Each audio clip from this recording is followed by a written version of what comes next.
Mesdames et messieurs les représentants des partis politiques, mesdames et messieurs les représentants des associations communautaires, vénérés sages de la communauté guinéenne à New York, mesdames et messieurs les responsables et militants de l'UFDG, je commencerai par vous féliciter pour cette grandiose mobilisation qui illustre éloquemment le degré de votre engagement pour le combat que nous avons décidé de mener pour l'instauration de la démocratie dans notre pays et pour l'amélioration des conditions de vie de tous les fils de la Guinée. C'est un combat qu'on pensait fini avec l'élection présidentielle de 2010 parce que cette élection avait suscité beaucoup d'espoir.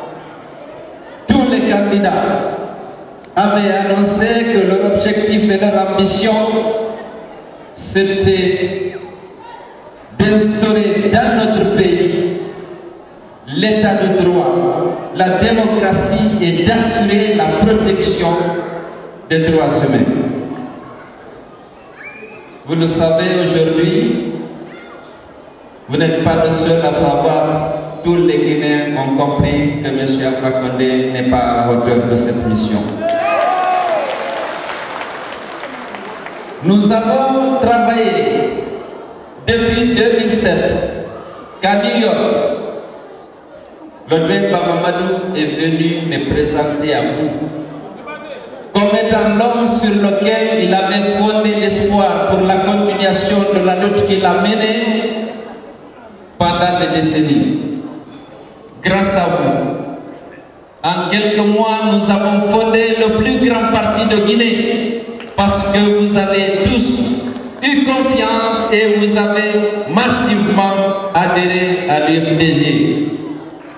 Ce mouvement vers l'UFDG a été également enregistré dans tout notre pays, dans toutes les régions, croyez-moi. D'abord en Moyenne-Guinée, mais ensuite en Haute-Guinée. Je connais des personnalités qui avaient démissionné du RPG pour adhérer à l'UFDG. En forêt, en Basse-Guinée, l'UFDG est devenu en quelques mois la première force politique du pays. Et lorsque nous sommes allés à l'élection présidentielle, le score obtenu par l'UFDG était une confirmation de cette envergure que notre parti avait prise, puisque sur 24 candidats, notre candidat a totalisé 44% des suffrages exprimés et le second n'avait pu obtenir que 18% au premier tour. C'est parce que vous, les militants de l'UFDG, de l'intérieur comme de l'extérieur, vous avez travaillé, on a organisé le parti, on l'a implanté dans toutes les sous-préfectures de Guinée. Il n'y avait pas une seule sous-préfecture, en Haute-Guinée, en forêt, en Moyenne-Guinée, en Basse-Guinée, où il n'y avait pas une section de l'UFDG. Et le tribalisme est venu entre les deux tours. L'ethnocentrisme. Les gens n'ont pas eu de scrupules. Ils ont cherché à diviser notre pays pour gagner des électeurs. C'est criminel. Personne d'entre nous n'a choisi d'être guinéen.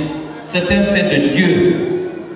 On ne peut pas utiliser le tribalisme pour gagner des élections. C'est criminel. Nous sommes tous des Guinéens. On doit décliner son programme, son projet de société pour convaincre les Guinéens et non les mobiliser sur la base de leur appartenance ethnique. Malheureusement, le handicap de M. Alpha Condé pour le deuxième tour, vous vous rappelez, il a 18%. Son challenger a 44%. Et il a le soutien du troisième, le faiseur de roi, Sidia Touré. C'est vrai que la tâche était difficile, mais il aurait pu épargner à notre peuple l'arme de la division. Parce qu'aujourd'hui, notre pays, malheureusement, est divisé.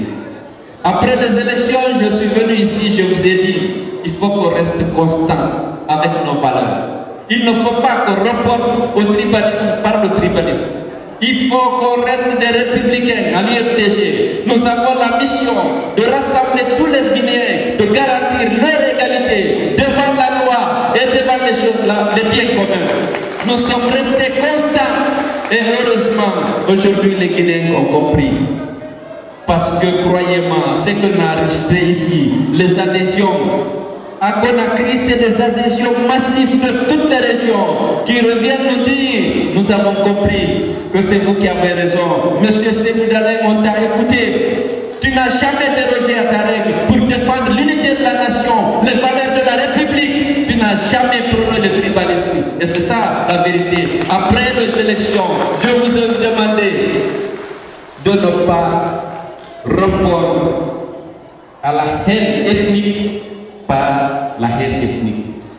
Nous devons considérer que c'est une religion à l'UFDG, que tous les citoyens guinéens sont égaux et que nous avons le devoir de promouvoir la fraternité entre tous les fils du pays et bâtir une nation forte, engagée sur la voie du développement pour que notre pays cesse d'être marginalisé, d'être pointé du doigt comme un pays arateur avec toutes les potentialités dont le pays est doté par la providence. Nous n'avons pas le droit de diviser ce peuple, d'instaurer la haine pour des besoins de politique, pour des besoins d'élection. Et l'UFDG est resté constant, malgré la fausse perception que le RPG a cherché à créer autour de l'UFDG. Nous avons toujours dit que toutes les ethnies, il n'y a pas d'ethnie mauvaise, il n'y a pas d'ethnie inférieure. Dans toutes les ethnies, il y a des délinquants, il y a des gens négatifs. Nous avons dit de ne pas confondre l'ethnie malinké et Alpha Condé.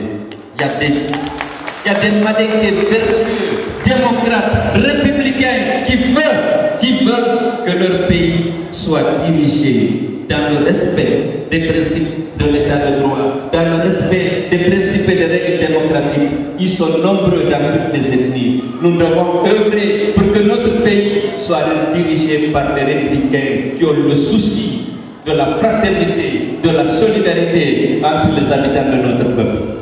Malheureusement, aujourd'hui le résultat est là. Mais croyez-moi, l'UFDG est en train de travailler pour combattre le tribalisme. Lorsque M. Alpha Condé a voulu faire la partition du Fouta, à Roundé, à Missidé, nous sommes allés au Fouta, nous avons fait toutes les sous-préfectures de Mamou, toutes les sous-préfectures de Danaba, toutes les sous-préfectures de Bidé. Nous avons rencontré les ressortissants de Roundé et de Missidé. Vous avez dit, méfiez-vous des pouvoirs qui vous demandent de vous haïr, qui cherchent à vous diviser, parce que le rôle d'un président responsable, d'un chef responsable, c'est de dire à citoyens, restez unis et solidaires pour que je puisse vous aider. Lorsqu'un pouvoir dit que vous n'avez rien de commun, alors que vous partagez la mosquée, le cimetière, la mauvaise route, le préfet corrompu et méchant, vous avez tout en partage. Il dit que vous n'avez rien de commun, il faut vous méfier de lui. Tous les musulmans sont des frères. Refusez cette division. Et croyez-moi, les gens au Fouta ont compris. Partout, dans les Roundé comme dans les Missidé, l'UFDG a été, les candidats de l'UFDG à la députation ont été élus à plus de 90%. Et ces gens ont compris. Les Guinéens ont marre de la division. Vous êtes sur la bonne voie. Nous sommes sur la bonne voie. Vous avez enregistré les adhésions ici. À Conakry, tous les jours, c'est des vagues. Des ressortissants de la Basse-Guinée, des ressortissants de la Haute-Guinée, des ressortissants de la forêt, des ressortissants de Fouta qui arrivent pour nous dire que c'est vous qui avez raison. Parce que d'abord, ils souffrent. Ils souffrent de la misère, ils souffrent de l'injustice, ils souffrent de la stigmatisation, de l'arbitraire et de la discrimination fondée sur l'ethnie ou sur l'appartenance politique. Et croyez-moi, aujourd'hui, dans le monde, en Guinée, à l'extérieur, comme à l'intérieur, votre parti est respecté parce qu'ils savent qu'on est intransigeant pour ça. Et on a eu la possibilité de l'illustrer. Je l'ai rappelé hier, à Philadelphie, à Mamou, contre l'avis de beaucoup de personnes. On a présenté une femme malinquée, l'UFDG Djessira Traoré. Beaucoup nous disent non, ne prends pas le risque de présenter une malinquée. Aujourd'hui, toi tu es républicaine, mais la population ne peut pas comprendre. Elle va avoir des rivaux de l'ethnie Peul, de la famille d'Almamia. Elle va perdre. J'ai dit je préfère perdre que de sacrifier mes convictions. Djessira sera la candidate de l'UFDG à Mamou. Elle a été candidate à Mamou. Elle a écrasé tous les adversaires. Et tous sont des cousins à l'Apakash. Ils étaient Sédianké, issus de la famille de l'Almamia. C'est pour dire que notre pays est en avance. Les gens ont voté pour Djessira Traoré. Elle a été élue contre, alors qu'elle avait 4 adversaires de Sédianké, issus de la famille, parce que c'est l'UFDG qui l'a présenté. Et les gens ont compris qu'on peut combattre avec succès le racisme et le tribalisme dans nos pays. Il suffit qu'on ait la volonté, parce que ce n'est pas une fatalité. Comme la misère que nous subissons aujourd'hui, rien n'est une fatalité. Il faut qu'on se lève pour se battre. Aujourd'hui, l'UFDG, je vous ai dit, s'il y a des élections transparentes, il n'y aura pas de deuxième tour. Votre candidat passera au premier tour. Parce que les Guinéens ont compris. Ce n'est pas Dr Bandoura seulement, ou Larak Touré, ou Basile Silla, Aboubacar Sako, et Lamine Kondé, à Conakry. Je vous prie de me croire. Les gens ont compris que nous sommes l'alternative crédible. Nous sommes capables d'assurer l'égalité des Guinéens, le respect de leur dignité. Bannir l'exclusion. Nous sommes capables. Nous avons le sens du partage. Lorsque vous êtes responsable, vous devez partager. Si c'est insuffisant, vous devez vous abstenir si vous êtes le chef. Et c'est ça. C'est ça que je recommande. La bonne gestion.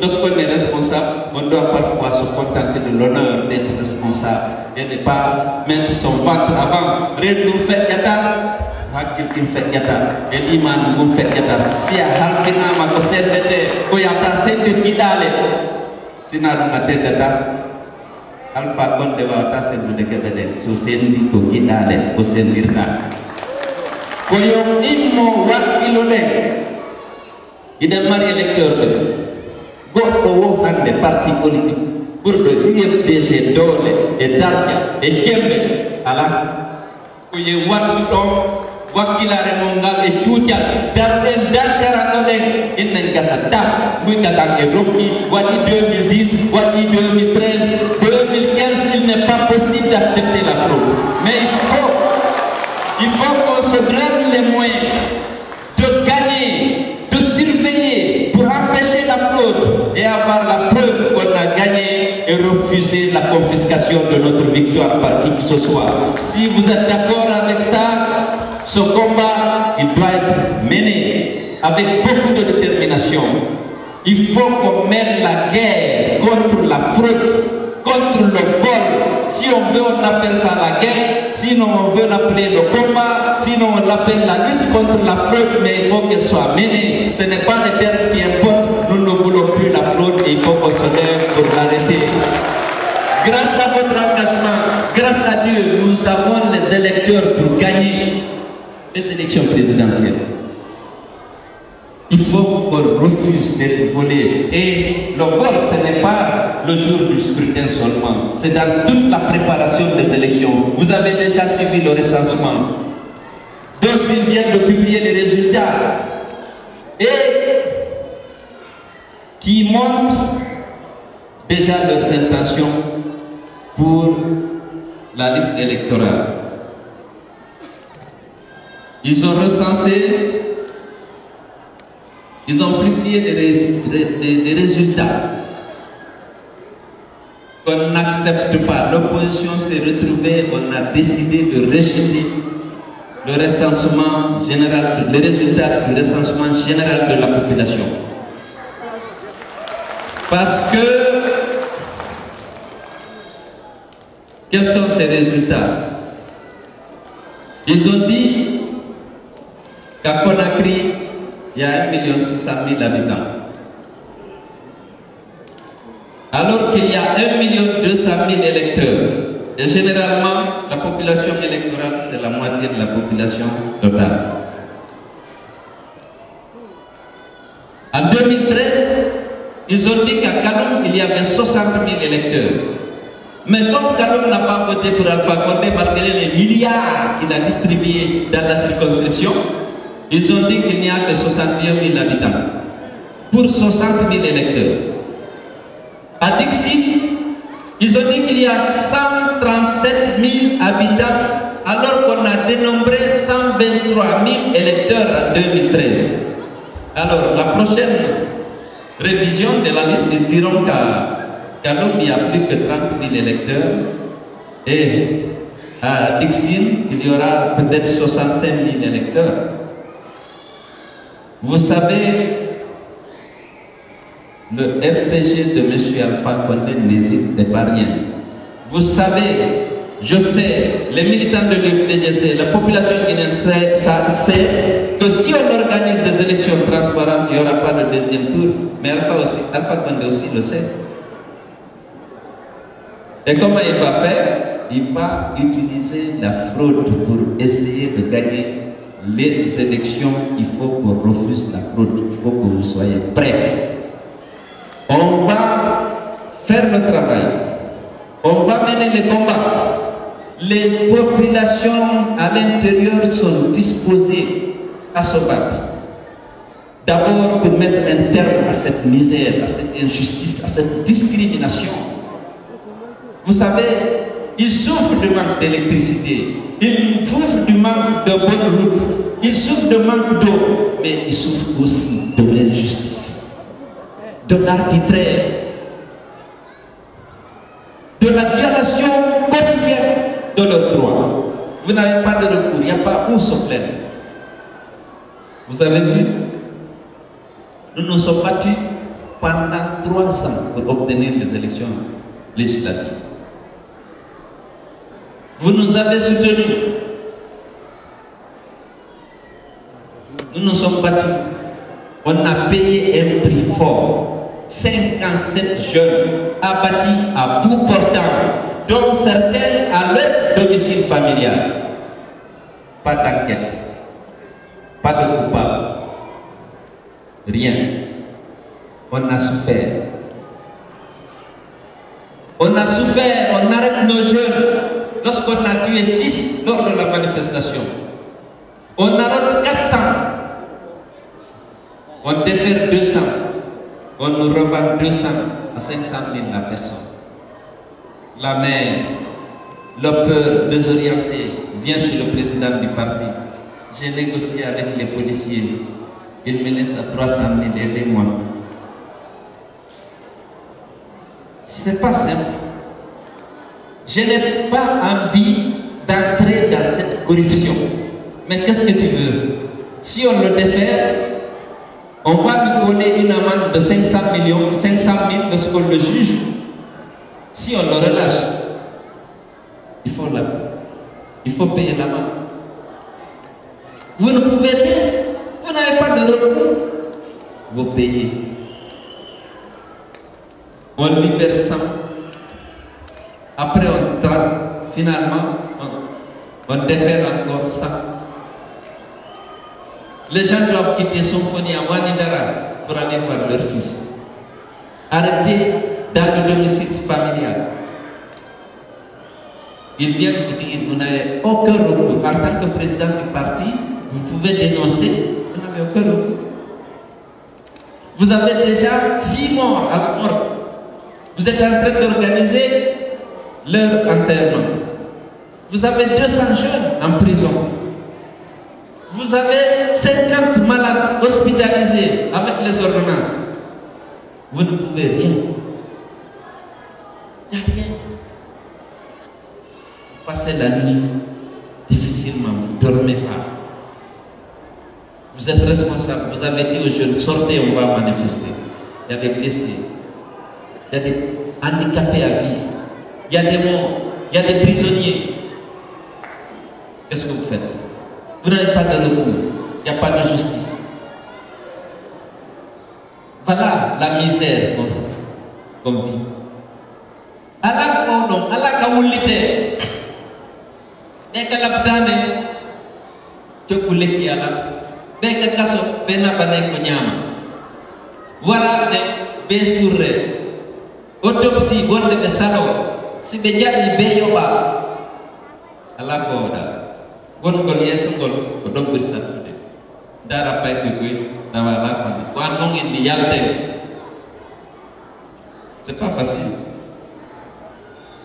Donc si vous êtes loin, wonde go goɓɓe ko hoto yawani min komi wannina si innama yalte min wona yeeso wonde go payɓe go ina koto ɗacce wonon ka suudu men yaltana en ko amen mari ko hawre ma inno mayen tum koyɗi o worayde wondi ɗum ɗon mi wawi wat mais hara nokkeli koyi ɓe yahi ɓe nanon opposition on ene accommodante e faire les choses kala ko parti politique watta on pour s'opposer à un gouvernement parti mon ils ont fait on a fait avec votre président en tête. Lorsque vous vous retrouvez devant cette situation, vous avez 57 morts.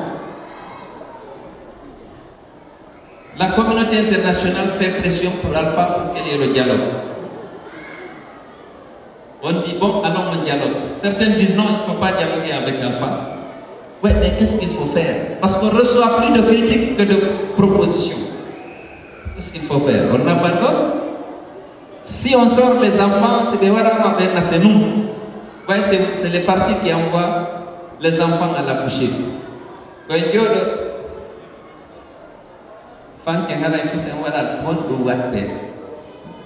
C'est pas facile. Aray ko be ko londire yakundire anden ko hunde wotere woni nge musbe ko gasata kon top aray me de jokki tambo don men me wawata hebude jikke ko fawdon men kon fo men jam ko hay fus men fala ka ngal ba ko sina change on tigi dimo si o bi ngal tedungal e de jikke ko wadan don men kon fo no yinuma no fala etti photo kala ko lalle ka be jek wombe ton be sayni ko na kiri gollata ke sayni yalta e yalta hay si hakki sappo warama on tigi ma ta dakkude goddum go sina no hedira polka e ko nangu den ko kono timpir gote dictature gidi c'est pas simple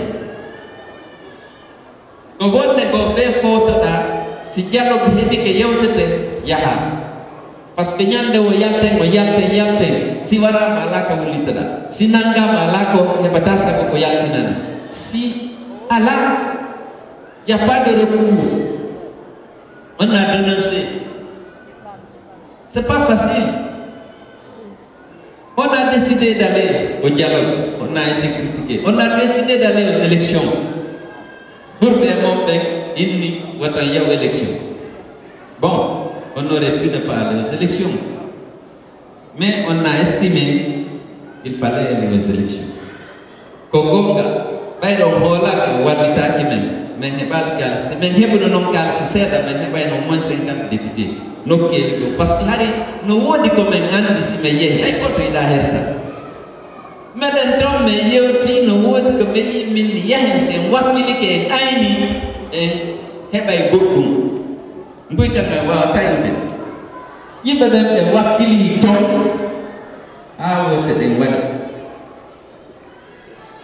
Lorsqu'on a pris la décision d'aller aux élections, les militants de l'intérieur ont accepté. Nous nous sommes battus pour que vous votiez. Mais les gens ne croyaient pas pour eux. Alpha a déjà les résultats, il va proclamer ses résultats. C'est vrai, il y a eu beaucoup de fraude. Mais on ne peut pas aller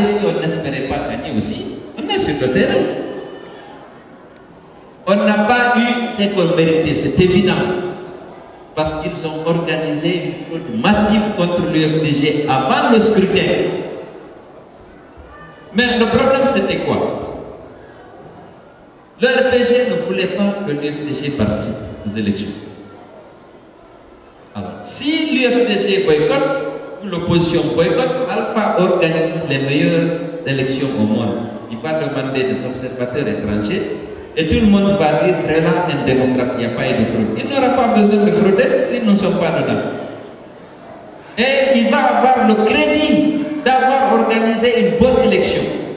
Parce qu'avec la communauté internationale, on discute. À un moment donné, ils étaient prêts à laisser Alpha organiser les élections, que nous étions libres de participer ou pas. Mais si on a eu le dialogue, c'est parce qu'on s'est battu, parce qu'il y a eu des morts, parce qu'on a fait des marches. Au niveau du dialogue, il y a eu des engagements qui ont été pris, mais qui n'ont pas été respectés. Aujourd'hui, nous sommes encore en train de revendiquer le respect des dispositions de l'accord du 3 juillet. Donc, il faut qu'on continue à se faire confiance. Comme nous, c'est un peu de nous, c'est un peu de nous, quand non, c'est un atome.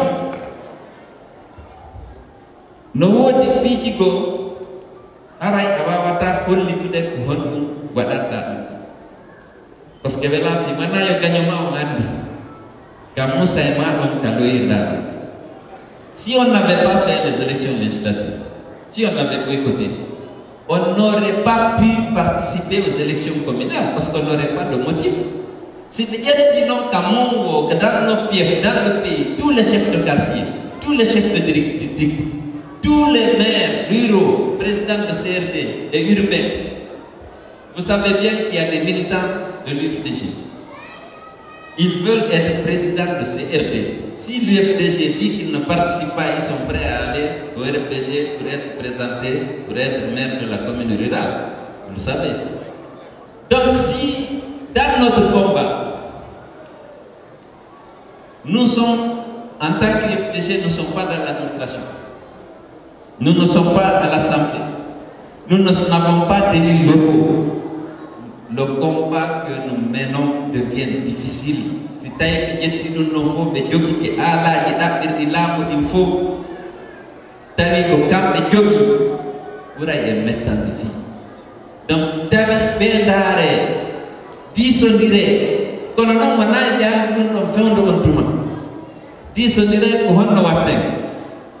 Si tawi en hefelliti en waway sen ayni heddude seeɗa haɗa ko ɗum ɗon ɓuri e ɗijoɗoragol ningol par ce que parti politique koyo tawi élection. Donc haray élection ji ɗin sattuno ɓe jamfi moƴƴa ɓayde ɓe andi UFDG aray ils ont modifié complètement la cartographie électorale à Moyenne-Guinée, pas ailleurs, à Moyenne-Guinée seulement. Je vous donne 3 exemples que j'ai toujours donnés. À Mamou, en 2010, il y avait 309 bureaux de vote dans toute la circonscription. Ils ont décidé d'augmenter les bureaux de vote dans tout le pays et au total, on a prévu 12 000 bureaux de vote contre 9 000 seulement en 2010. Mamou, 309 bureaux de vote en 2010. En 2013, ils disent 371. On diffuse la décision. À Dinguiraï, il y avait 202 bureaux de vote. Ils décident d'aller à 240. Ils diffusent la décision. Et toute la logistique est organisée par rapport à ça. Lorsqu'ils ont compris que l'UFDG participe, ils se sont retrouvés, ils ont dit, ah, si on ne fait pas, on ne prend pas de disposition, l'UFDG va nous humilier. Ils ont décidé à Mamou de diminuer les bureaux de vote de 371, ils ont ramené le nombre à 284. Ils ont à Gongoré, ils ont divisé par 2 les bureaux de vote, à Timbo par 2, à Niagara par 2, à Tegreya par 2, à Kenyeko par 2. Ils ont mis les citoyens à 15, 20, 30 km de leur bureau de vote. À Dinguiraye, au lieu de 240 bureaux de vote, ils mettent 141 bureaux de vote. Et ils affectent les villages à 50 km, à 30 km, à 20 km. Les gens n'ont pas pu voter, mais ils ont des wakili. Hari no yurmi, ben yala kisenu ni me wotu be hirda, be yakka village à pied, be wala ton, be kodo village oka.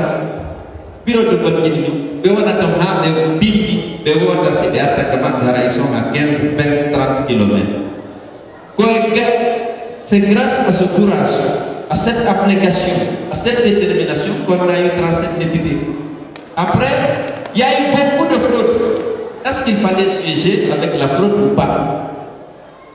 Ça aussi, c'est difficile. Maintenant, la fédération dit, mais il y a un dossier. Comment qui m'a bien, mais il y a des wotis, des aïe, beaucoup. On fait 40 km. À Tamakali, ils ont envoyé leur bureau de vote à 45 km. Les gens de Tamakali, quand il y a un de vote, mais loup, autre, n'a pas eu mais il y a l'élection nationale du parti. Mais il y a à 45 km de vote. À Corbe, dans des moments, il n'y avait pas de bureau de vote. Habituellement, il y a deux. Le bureau de vote le plus proche de Corbe, la sous-préfecture, chef-lieu de sous-préfecture, était à 14 km. Quand il y a un temps, pour les voir qu'il a, il y a des votes, au Hébi comme Hébi. 37 députés, c'est rien par rapport à la force de l'UMP. Tiki si là ou non, Gonga, Porto-Bego, c'est l'UFDG qui aurait eu 53 députés et Alpha 37. Parce que l'UFDG a eu 53 députés et l'UFDG a eu 37. Donc, Haray Mourandou, nous sorti, quand on est arrivé là, on a une figure. Wadi 2010, Wadi 2013, 2015, Heboulo. Wadi Kilone, Fole, Fille Fole non, et Wadi Nilay, et bien Kalisi, Yimbe no Wakilito, mais organise Wote, Aine, et si Beini Bejata, et Sali. Un point, un trait, parce que moi, on va continuer de dire. Alors, il y a besoin de quelqu'un qui connaît des amis, il est engagé, il est wakili, nous avons donc élection législative, parce que l'élection législative, Alpha a fait du tout la majorité qualifiée. Il avait prévu d'avoir 84 députés, de donner à l'UFDG 20 députés et à toute l'autre opposition 10 députés. Nous avons calculé. Au Hébi, 53 députés, pour lui, c'est une défaite. Nous avons arrêté, nous avons signé, quand on a wakil de fille, quand on a wakil de fille, quand on a arrêté. Mais les Vietnamiens ont fait la c'est la corruption, c'est l'injustice, c'est l'arbitraire.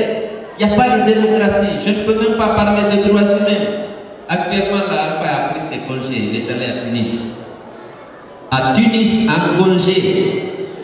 Alors que on vient de prendre en flagrant délit avec des transferts de près de 8 millions de dollars au Sénégal. Ils vont dire que c'est des transferts banque centrale. Mais si les documents étaient là, prouvant que c'est un transfert officiel, vous croyez que les demandeurs sénégalais ne sont pas suffisamment formés pour connaître le droit? Mais lui, il est allé en congé actuellement à Tunis, alors que la crise de l'Ebola n'est pas maîtrisée et tout le monde est préoccupé. Dans la sous-région, la communauté internationale, il est en congé à Tunis. Voilà. Et maintenant, l'affaire des 8 millions de dollars, et vous avez vu, ils disent non, la Banque centrale est venue à son secours. Ah, c'est un transfert officiel de la Banque centrale et tout et tout. Mais si c'est la Banque centrale, si c'est un transfert officiel, les douanes sénégalaises sont bien suffisamment formées pour savoir que c'est un transfert officiel. Il y a les règles et les procédures de transfert officiel. Il n'y aurait pas eu de saisie au niveau des douanes sénégalaises. On sait comment ça se passe. Ils sont suffisamment formés pour ce genre d'opération.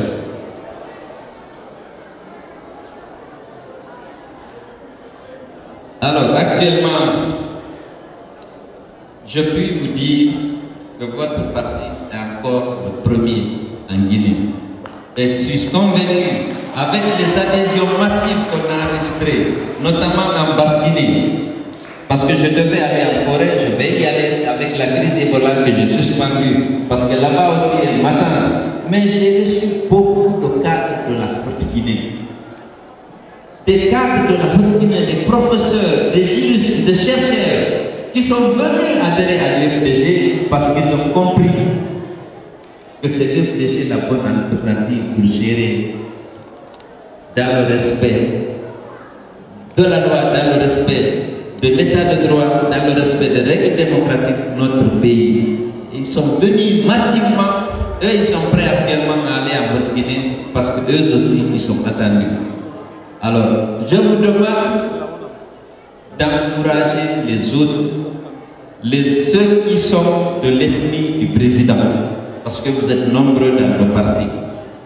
Il faut qu'on soit constant dans la lutte contre le tribalisme. Il faut aller vers les autres.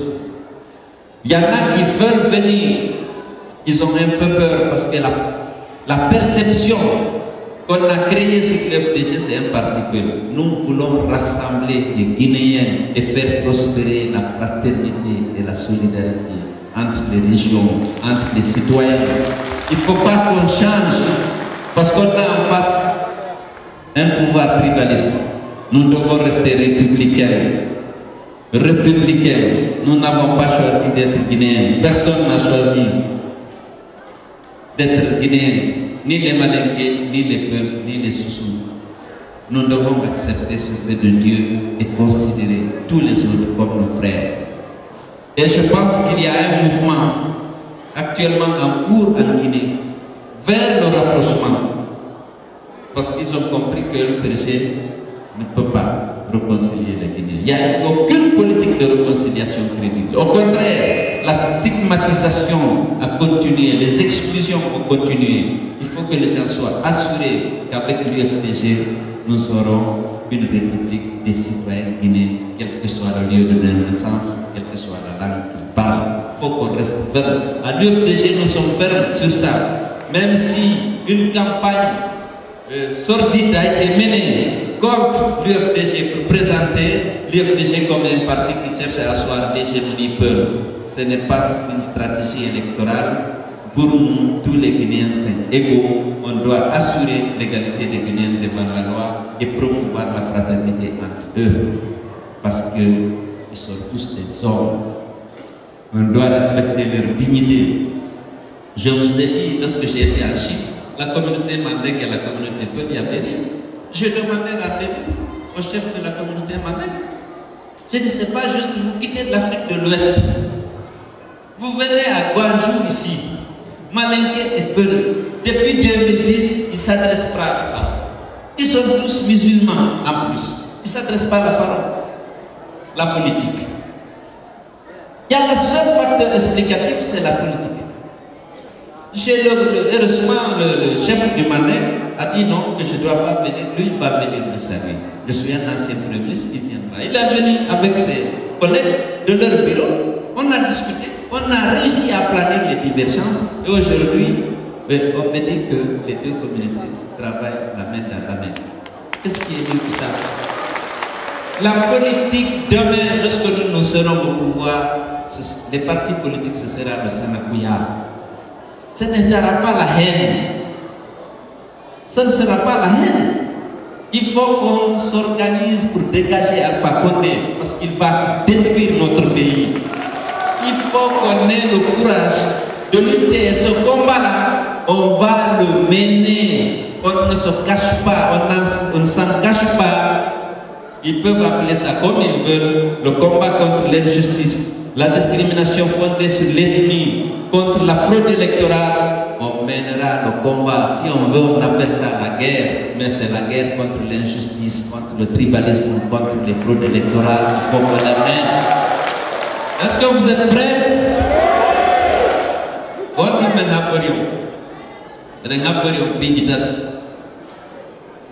Gogo, yo foot. Dans l'intérieur du parti, il y a beaucoup de clans.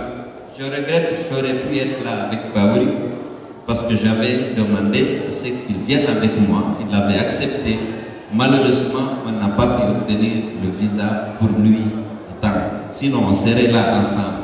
Il faut que la réconciliation des différents groupes, des différentes tendances soit effective. Lorsqu'on a un défi comme celui de la conquête du pouvoir en 2015, il faut rassembler. Il faut rassembler tout le monde. Il faut rassembler ceux qui étaient déjà de l'UFDG. Il faut aller chercher les autres. Personne ne veut voir notre Guinée sombrer dans la médiocrité et le tribalisme. Personne. Il y a des gens conscients. Il y a des gens consciencieux. Il faut aller vers eux pour qu'on bâtisse déjà le parti de la Guinée, le parti qui reflète bien, qui rassemble bien toutes les communautés, les ressortissants de toutes les régions. Parce que c'est notre ambition. Et lorsqu'on sera au pouvoir, on va mettre en place la République des citoyens. Ça ne sera pas pour les Peuls, les Malinqués ou les Soussous. Ce sera des citoyens guinéens. Tout, quelle que soit son appartenance ethnique et même politique, on va faire en sorte que ce droit soit respecté, que sa douanité soit respectée, que sa sécurité, lui et ses biens soient assurés. Voilà les ambitions qui sont celles de notre parti. Et Dieu le Tout-Puissant, il va nous aider pour faire de nous le facteur de rassemblement, de notre pouvoir, le facteur de rassemblement et de la réconciliation des fils de ce pays. Ce beau pays qu'est la Guinée. Le peuple guinéen ne mérite pas ça. Dieu nous a tout donné. Prions pour qu'il extirpe la haine, qu'il extirpe l'injustice de notre pays. Il semble que l'heure approche. J'ai été long et désordonné, vous m'excuserez, j'étais très content. J'ai vu avec quelle détermination, avec quel engagement votre fundraising a réussi. J'ai vu ces hommes et ces femmes qui sont décidés à me porter au pouvoir. J'ai peur, mais la seule manière de mériter votre confiance, c'est de m'engager davantage. Et croyez-moi, je ne ménagerai aucun effort pour être digne de votre confiance. Je sais que vous ne manquerez pas de continuer le soutien. Il faut que vous rassurez vos parents restés au village qui vivent grâce à vous. Il faut les encourager, qui restent dans les rangs. Les sous-préfets et les préfets sont en train de les déstabiliser. Il faut qu'ils refusent. Il faut que nous apportiez aussi votre confiance. Il faut aussi que vous nous aidez à avoir de l'argent comme vous avez si bien commencé. Les cartes de soutien arrivent. C'est vrai, le parti a besoin de 600 motos pour renouveler les motos de section du parti. Dans chaque sous-préfecture, vous allez entendre chaque secrétaire général de la section aura une moto grâce à vos contributions. Et ils vont, parce que les sous-préfets ont des motos. Ils sont en train de déstabiliser l'UFDG. Les secrétaires généraux de section n'ont plus de motos. Ils ne peuvent pas aller dans les districts pour contrecarrer les actions des sous-préfets. On a décidé dans le cadre de la campagne, le budget de la campagne, mais avant la campagne, chaque sous-préfecture, chaque secrétaire général de section de l'UFDG ait une moto. C'est environ 500 et quelques motos. Et parce qu'au chef-lieu, vous avez 2 ou 3 sections le plus souvent. Sur les 38 circonscriptions, c'est beaucoup, ça fait environ 600 motos. Et merci pour votre contribution à cette initiative de doter nos généraux de section chacun d'une moto. Donc là, le compte rendu de l'utilisation de vos retours seront faits et vous apprendrez, comme vous êtes tous issus des sous-préfectures, que chaque secrétaire général de la section de notre parti bénéficiera d'une moto grâce à votre aide. Donc nous comptons sur vous. Merci encore. Menduike, Menweltike, Yaladan, merci de Adonai la Karawasala.